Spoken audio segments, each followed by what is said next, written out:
Hello there, you beautiful people, and welcome to this video where you'll get up and running with Python on your lovely Linux machine.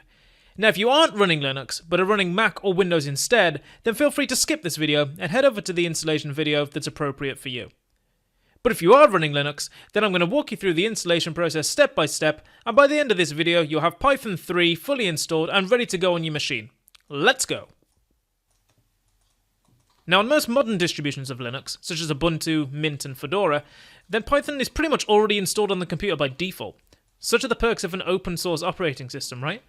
Now, just to check, open up a terminal window and type the following command: Python 3 -- version.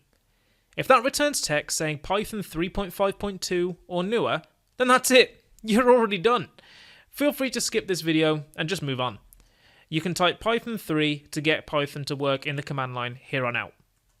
But if it gives you some older value that's a bit earlier than 3.5.2, then just type sudo apt-get upgrade if you're on Ubuntu, or dnf upgrade if you're on a Debian-based distribution, and that should take care of the whole process. But if you get an error saying that Python 3 isn't installed or something like that, then we're going to need to install it. But it's pretty straightforward. Just stay in your terminal window and type in, if you're on Ubuntu for example, sudo apt-get install Python 3. But if you're on a Debian-based system, such as Fedora, then type sudo dnf install Python 3.